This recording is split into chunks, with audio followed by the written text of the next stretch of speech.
2 kilo चावल 2 kilo दाल।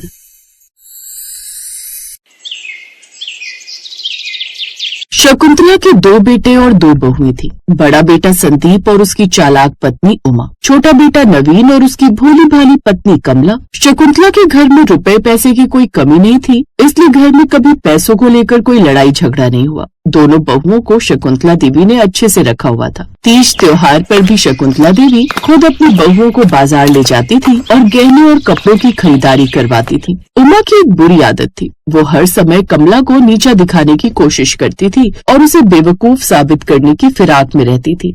अरे कल करवा चौथ का व्रत है, तो ये नहीं कि पूरा दिन तुम बाजार में खरीदारी में ही निकाल दो। कितनी और खरीदारी करोगी, मैं थक गई हूँ, घर भी जाना है। माँ जी, मेरी तो सारी खरीदारी हो गई, पर अभी तक कमला अपनी चूड़ियाँ खरीद कर नहीं आई है। बस उसी का इंतजार कर रही हूँ, वो आए तो हम भी चले। पर कमला ने इस दुकान से चूड़ी क्यों नहीं ली? हम दोनों ने भी तो यहीं से खरीदी है। वो कौन सी अनोखी चूड़ियाँ खरीदने गई है? पता नहीं माँ जी, मुझे तो यही बोल कर गई कि मैं किसी दूसरी दुकान से चूड़ी लेने जा रही हूँ। कमला दूसरी दुकान से चूड़ियाँ खरीदने नहीं गई थी, बल्कि भोली भाली कमला को बेवकूफ ठहराने के लिए उसकी जेठानी ने जानबूझकर उसे दूसरी दुकान पर चूड़ियाँ खरीदने के लिए भेजा था। कमला, तुम चाहती हो ना कि तुम अगले 7 जन्मों तक देवर जी की पत्नी बनो? हाँ भाभी, मैं तो यही चाहती हूँ। तो एक काम करो, कल का जो करवा चौथ है वो अत्यधिक प्रभावशाली है। अगर तुम अगले 7 जन्मों तक देवर जी का साथ चाहती हो तो कल जब हम बाजार जाएंगे तो तुम 7 चूड़ी की दुकानों पर जाना और हर दुकान से एक एक चूड़ी खरीदना, यानी कि तुम्हारे पास 7 चूड़ी हो जाएंगी। फिर तुम पूजा में वही चूड़ी पहनना। ठीक है भाभी, मैं ऐसा ही करूंगी, पर आप माँ जी को बता देना कि मुझे चूड़ी खरीदने में देर क्यों लगी, वरना वो मुझ पर गुस्सा करेंगी। अच्छा बेवकूफ बनाया मैंने उस बेवकूफ को। बड़ी सीधी सादी गुणवती बनती है। अभी आएगी तो माँ जी से ऐसी डांट पड़ेगी, 7 जन्म तक पति का साथ मिले या ना मिले, पर 7 जन्म तक वो ये डांट नहीं भूलेगी। तभी कमला आ जाती है। कहाँ रह गई थी? और चूड़ी लेने के लिए दूसरी दुकान पर जाने की क्या जरूरत थी? हम दोनों ने भी तो यहीं से चूड़ियाँ खरीदी हैं। तो तुझे दूसरी दुकान पर चूड़ी खरीदने का शौक क्यों आ गया? दिखा कौन सी चूड़ियाँ लाई है, हम भी तो देखें उस दुकान पर तुझे क्या मिला। माँ जी, मैं एक दुकान पर नहीं गई थी, मैं चूड़ी खरीदने के लिए 7 दुकानों पर गई थी। मैंने 7 चूड़ियाँ इकट्ठी तो कर ली, पर किसी भी दुकानदार ने मेरे से चूड़ी के पैसे नहीं लिए। मैंने कितनी बचत भी कर ली और अपने पति माँ जी, अरे क्या इस बेवकूफ की बातों पर ध्यान देते हो? चलो ना घर चलते हैं, बहुत जोर की भूख लगी है। भाभी, आप बात से पलट रहे हो। आपने ही तो कहा था कि 7 दुकानों से एक एक चूड़ी खरीदने से मुझे अगले 7 जन्म तक मेरे पति का साथ मिलेगा। क्या आप भूल गई? 7 दुकानों से चूड़ियाँ और अगले 7 जन्म तक पति का साथ, ये सब क्या बकवास है? उमा, तुमने कमला से ये सब करने को कहा? माँ जी, मैंने सिर्फ मजाक किया था। मैं तो बस उसे थोड़ा सा। मजाक? ये कोई मजाक नहीं है, ये तो भोली भाली कमला को परेशान करना है।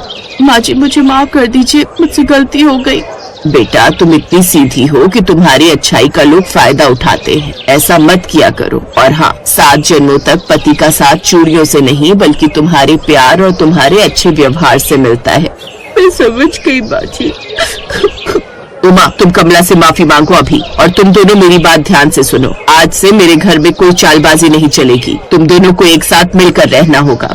सास के समझाने के बाद दोनों बहुएं चुपचाप घर लौट आई, लेकिन उमा के मन में सास के दिए हुए अपमान और सबके सामने अपनी चालाकी पकड़े जाने का गुस्सा भरा हुआ था। उसने मन ही मन कमला से इस अपमान का बदला लेने की ठान ली थी और फिर एक दिन उमा को मौका मिल ही गया कमला से अपना बदला लेने का।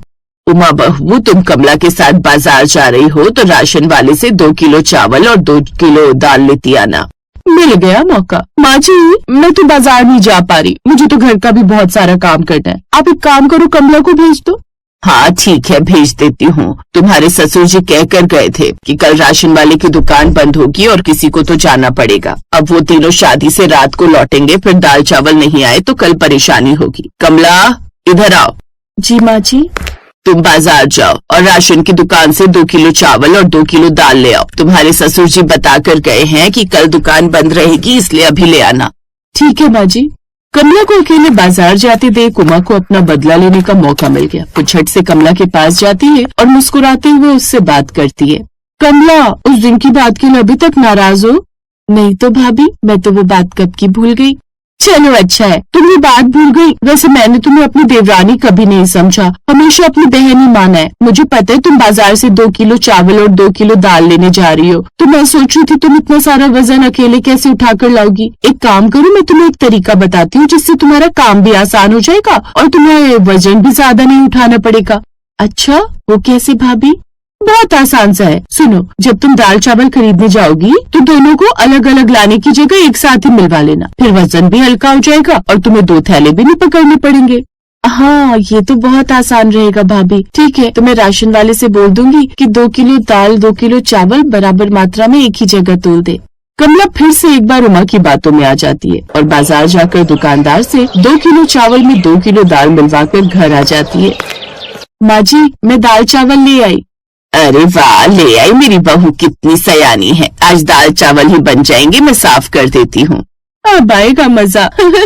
ये लीजिए माँ जी। ये क्या है बहू? ये तो खिचड़ी है, मैंने तो दाल और चावल बोले थे। माँ जी, दाल और चावल ही तो है, पूरी 2 किलो चावल और 2 किलो दाल है। हाँ वही, पर दोनों मिले हुए क्यों हैं? अलग अलग बोला था ना मैंने लाने के लिए। आपने बोला तो अलग अलग था, पर क्या मैंने गलती कर दी माँ जी? और क्या, कितनी बड़ी गलती कर दी। अब इतनी सारी खिचड़ी का हम क्या करेंगे? दाल चावल अलग अलग क्यों नहीं लाई? कोई तो कारण होगा। पता नहीं कमला बहू, तुम्हारा दिमाग कहाँ रहता है, जब देखो तब गलती करती रहती हो। माँ जी, मैंने जानबूझकर ऐसा नहीं किया। भाभी ने मुझे बताया था कि ऐसे चावल और दाल एक साथ मिलाने से वजन हल्का हो जाता है और लाने में भी आसानी होती है। उन्होंने कहा था कि वो मेरी बहन जैसी हैं और इसीलिए मेरी मदद कर रही हैं। उमा, क्या तुमने जानबूझकर कमला से ये सब करवाया? नहीं माँ जी, मैंने तो बस मजाक किया था। मुझे क्या पता था कि ये सच में ऐसा कर देगी। मैं समझ गई माँ जी, खोट मुझ में ही है। शायद मैं बहुत सीधी सादी हूँ, बेवकूफ हूँ, इसीलिए तो सबको अपना समझ लेती हूँ। भाभी ने मुझे अपनी छोटी बहन कहा और मैं उनकी बातों में आ गई। क्या करूँ, मेरा स्वभाव ही ऐसा है, सामने वाले को अपना समझ लेती हूँ। मुझे माफ कर दीजिए माँ जी, मुझसे गलती हो गई। मैं दोबारा बाजार चली जाती हूँ, अब अलग अलग लाऊंगी दाल चावल।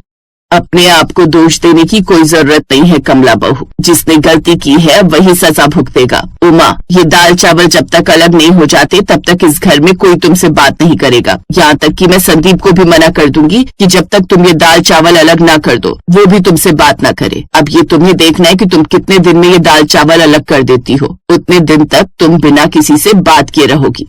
जैसी करनी वैसी भरने वाला फल उमा को मिल गया था। अगले कुछ दिनों तक घर में किसी ने भी उससे बात नहीं की। उमा की चालाकी उसी पर भारी पड़ गई और उस सजा के बाद उसने कभी भी कमला को सताने की कोशिश नहीं की।